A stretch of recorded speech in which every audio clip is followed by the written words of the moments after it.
சதுர்த்தி நாயகனே ஸ்ரீ கணேசனே சரணமையா.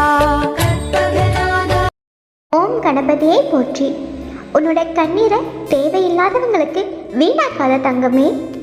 கண்ணீருக்கு தகுதியானவங்க அவங்க இல்லை தங்கமே. உன்னோட கண்ணீருக்கு மதிப்பு அதிகம், மதிப்பு இருக்கு. உன்னோட மதிப்பு உனக்கு புரிஞ்சாதான் அடுத்தவங்களுக்கு உன்னோட மதிப்பு என்னன்னு புரியும். உனக்கே உன்னோட மதிப்பு புரியாம தேவையில்லாதவங்களுக்காக உன்னோட கண்ணீரையும் உன்னோட நேரத்தையும் வீணாக்கிக்கிட்டு இருக்க.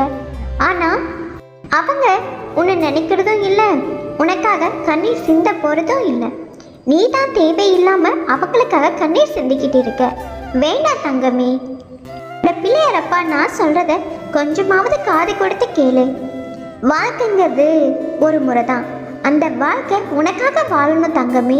அடுத்தவங்களுக்காக நீ வாழக்கூடாது. நீ எவ்வளவோ உதவி செய்கிற ஏன் தங்கமே, எல்லாருக்குமே உதவி செய்கிற மனசு உனக்கு.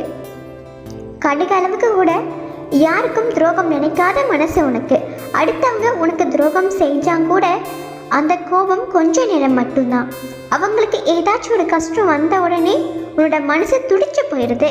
இந்த மாதிரி மனசு இருக்க உனக்கு கண்டிப்பாக உன்னோட வாழ்க்கை நல்லபடியாக அமையும். உன் வாழ்க்கை இனிமேலாவது சந்தோஷம் நிறைஞ்ச வாழ்க்கையாக இருக்கும். நீ நம்பணும் என் தங்கமே. 1000 தவறுகளை செஞ்சுக்கிட்டு மனசில் எந்த ஒரு குற்ற உணர்ச்சியும் இல்லாமல் வாழ்கிறவங்களே சந்தோஷமாக வாழும்போது என்னோட குழந்தை நீ எந்த தவறும் செய்யாமல் யாருக்கும் துரோகம் நினைக்காம எல்லாரும் உன்னை ஏமாற்றும் போது கூட ஏமாலையே நின்று கண் கலங்கின. இந்த மாதிரி நீ இருக்கும்போது உன்னோட வாழ்க்கை எப்படி தங்கமே வீணாக போகும்? எப்படி நீ வாழாமல் போயிடுவ சொல்லு? கண்டிப்பாக நீ சந்தோஷமாக வாழ்வ. இதுக்கு மேலே தான் உன்னோட வாழ்க்கை பிரகாசமாக இருக்க போகுது. உன்னை கஷ்டப்படுத்தினவங்க எல்லாருமே தானாக உன்னை தேடி வருவாங்க. உன்னோட காலடியில் அவங்க எல்லாரையும் விழ வைப்பேன்.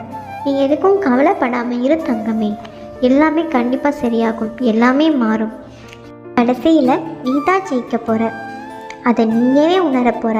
கவலைப்படாத, எல்லாமே சரியாகும், எல்லாமே மாறும். உன்னோட பிள்ளையாரப்பா உனக்கு துணையாக நான் உன் கூடவே இருப்பேன்.